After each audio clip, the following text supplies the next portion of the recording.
Hi friends, Shobha ಕೈರುಚಿ YouTube ಚಾನಲ್ಗೆ ನಿಮ್ಮೆಲ್ಲರಿಗೂ ಸ್ವಾಗತ. ಇವತ್ತು ನಾನು ರೆಸ್ಟೋರೆಂಟಲ್ಲಿ ಮಾಡೋ ಥರ ಬಿರಿಯಾನಿ ಮಾಡ್ತಾ ಇದ್ದೀನಿ. ಯಾವುದು ಅಂದರೆ ಬೀಟ್ರೋಟ್ ಬಿರಿಯಾನಿ. ಬೀಟ್ರೋಟ್ ಬಿರಿಯಾನಿಗೆ ಏನೇನು ಬೇಕು ಅಂತ ನೋಡಿ ಇಲ್ಲೇ ತೋರಿಸ್ತೀನಿ.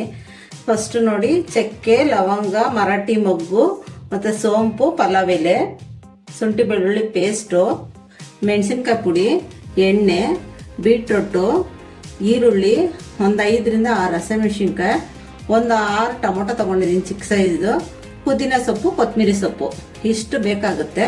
ಇವಾಗ ಮಾಡೋದು ಹೆಂಗೆ ಅಂತ ತೋರಿಸ್ಕೊಡ್ತೀನಿ ಬನ್ನಿ ಫ್ರೆಂಡ್ಸ್. ಸ್ಟವ್ ಅಂಟಿಸ್ಕೊಳ್ಳೋಣ. ಈಗ ನೋಡಿ, ಎಣ್ಣೆ ಹಾಕೋತಾ ಇದ್ದೀನಿ. ಈಗ ಸ್ವಲ್ಪ ಕಾಣ್ಲಿಕ್ಕಾಗಲಿ ಒಂದು 4ರಿಂದ 5 ಸ್ಪೂನ್ ಎಣ್ಣೆ ಹಾಕೊಂಡಿದ್ದೀನಿ ಅಷ್ಟೇನೆ, ಜಾಸ್ತಿ ಏನು ಹಾಕೊಂಡಿಲ್ಲ. ಒಂದು ಅರ್ಧ ಕೆಜಿ ರೈಸಿಗೆ ಮಾಡ್ತಾರದ್ದಿದ್ದು. ಅರ್ಧ ಕೆಜಿ ರೈಸ್ಗೆ 1 ಬೀಟ್ರೋಟ್ ಹಾಕ್ಕೊಂಡಿದ್ದೀನಿ. ಆ ಬೀಟ್ರೋಟ್ ನೋಡಿ ಜಾಸ್ತಿ ಸಣ್ಣ ಕಟ್ ಮಾಡ್ಕೊಬಾರ್ದು. ನೋಡಿ ಈ ಸೈಜಲ್ಲೇ ಇರಬೇಕು, ಟೂಪ್ ಥರ ಬರಬೇಕಿದು. ಈ ಸೈಜಲ್ಲಿ ಕಟ್ ಮಾಡ್ಕೋಬೇಕು. ಇವಾಗ ನೋಡಿ ಇದೆಲ್ಲ ಹಾಕ್ತಾಯಿದ್ದೀನಿ. ಮರಾಠಿ ಮೊಗ್ಗು, ಚಕ್ಕೆ, ಲವಂಗ ಎಲ್ಲ ಹಾಕ್ತಾಯಿದ್ದೀನಿ. ಇದು ನೋಡ್ಕೊಳ್ಳಿ, ಫಸ್ಟ್ ಇದೇ ಹಾಕಬೇಕು. ಸ್ವಲ್ಪ ಘಮ ಬರಬೇಕು ಇದರಲ್ಲಿ. ಈರುಳ್ಳಿ ಹಾಕೊಳ್ಳೋಣ.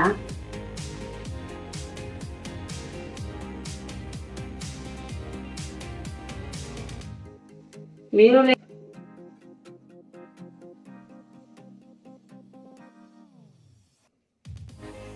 ಶುಂಠಿ ಬೆಳ್ಳುಳ್ಳಿ ಪೇಸ್ಟ್ ಹಾಕ್ತಾ ಇದ್ದೀನಿ. ಈಗ ಸ್ವಲ್ಪ ಫ್ರೈ ಆಗಬೇಕು ಶುಂಠಿ ಬೆಳ್ಳುಳ್ಳಿ ಪೇಸ್ಟ್ ಎಲ್ಲ. ಈರುಳ್ಳಿ ಸ್ವಲ್ಪ ಕಲರ್ ತಿರುಗಬೇಕು, ಅಲ್ಲಿವರೆಗೂ ಚೆನ್ನಾಗಿ ಫ್ರೈ ಮಾಡ್ಕೋಬೇಕು. ಬಿರಿಯಾನಿ ಇದೆ ಅಂದ್ರೆ ಸ್ವಲ್ಪ ಚೆನ್ನಾಗಿ ಫ್ರೈ ಆಗಬೇಕು. ಈರುಳ್ಳಿ ಹಸಿ ವಾಸನೆ ಎಲ್ಲ ಬರಬಾರ್ದು. ಪುದೀನ ಕೊತ್ತಂಬರಿ ಹಾಕೋತಾ ಇದ್ದೀನಿ. ಟೊಮೊಟೊ ಹಾಕ್ತಾ ಇದ್ದೀನಿ. ಇದೆಲ್ಲ ಸ್ವಲ್ಪ ಚೆನ್ನಾಗಿ ಫ್ರೈ ಆಗ್ಬೇಕಿದು.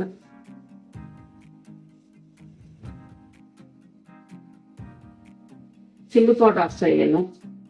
1ರಿಂದ 1.5 ಸ್ಪೂನ್ ಇದೆ ಅಷ್ಟೇ. ಅರ್ಧ ಕೆಜಿಲಿ ಅಷ್ಟೇ ಸಾಕು. ಬೀಟ್ರೋಟ್ ಹಾಕೊಳ್ಳೋಣ. ಬೀಟ್ರೋಟ್ ಹಾಕಿದ್ಮೇಲೆ ಸ್ವಲ್ಪ ಚೆನ್ನಾಗಿ ತಿರುಗಿಸ್ಬೇಕು. ತುಂಬಾ ಚೆನ್ನಾಗಿರುತ್ತೆ ಸರಿ ಇದು ಬಿರಿಯಾನಿ. ರೆಸ್ಟೋರೆಂಟ್ಗಳಲ್ಲೆಲ್ಲ ಇಲ್ಲಿ ಮಾಡ್ತಾರೆ. ರುಚಿಗೆ ತಕ್ಕಷ್ಟು ಉಪ್ಪು ಹಾಕೋಬೇಕು ಇದಕ್ಕೆ.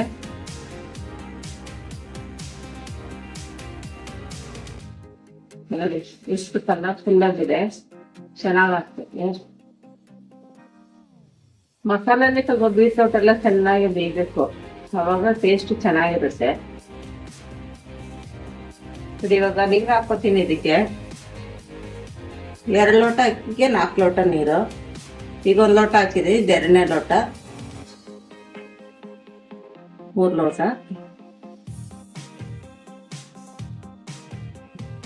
ನೋಡಿ 4 ಲೋಟ ನೀರು ಹಾಕೊಂಡಿದ್ದೀನಿ 2 ಲೋಟ ಅಕ್ಕಿಗೆ.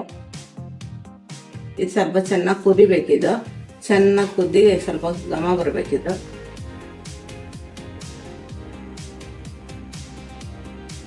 ನೋಡಿ 2 ಲೋಟ ಅಕ್ಕಿ ತೊಳ್ಕೊಂಡಿದ್ದೀನಿ. ಈಗ ಇದಕ್ಕೆ ಹಾಕೊಂಡ್ಬಿಡ್ತೀನಿ 2 ಲೋಟ ಅಕ್ಕಿ.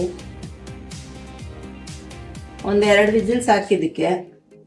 ಕುಕ್ಕರಲ್ಲಿ ಮಾಡ್ತಾ ಇರೋದ್ರಿಂದ ಪಾತ್ರೆಯಲ್ಲಿ ಮಾಡಿದ್ರೆ ಒಂದು 15 ನಿಮಿಷಕ್ಕೆಲ್ಲ ಆಗೋಗ್ಬಿಡುತ್ತೆ ಅಷ್ಟೇ. ಜಾಸ್ತಿ ಏನು ಟೈಮ್ ತಗೊಳ್ಳಲ್ಲ, ಇದು ಬೇಗ ಆಗುತ್ತೆ. ಒಳ್ಳೆ ಬ್ಯಾಚಲರ್ಸ್ಗಳೆಲ್ಲ ಬೇಗ ಏನು ಮಾಡಬೇಕು ಅಂದರೆ ವೆಜ್ ಬಿರಿಯಾನಿ ಮಾಡ್ಕೊಂಡ್ರೆ ಆಯಿತು. ಕ್ಲೋಸ್ ಮಾಡೋಣ. ಈಗ ಕ್ಲೋಸ್ ಮಾಡಿಬಿಟ್ಟು 2 ವಿಜಿಲ್ ಬರಲಿ ಇದು. ನೋಡಿ ಫ್ರೆಂಡ್ಸ್, ಬಿರಿಯಾನಿ ರೆಡಿಯಾಗಿದೆ. ಬೀಟ್ರೋಟ್ ಬಿರಿಯಾನಿ ನೋಡಿ ಎಷ್ಟು ಕಲರ್ಫುಲ್ ಆಗಿ ಎಷ್ಟು ಚೆನ್ನಾಗಿದೆ ಅಂತ. ಇವಾಗ ಇದು ಸರ್ವ್ ಮಾಡ್ಕೊಳ್ಳೋಣ.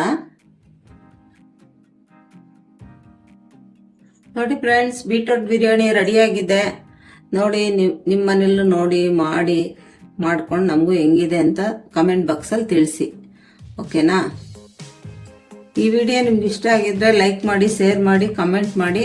Thank you for watching.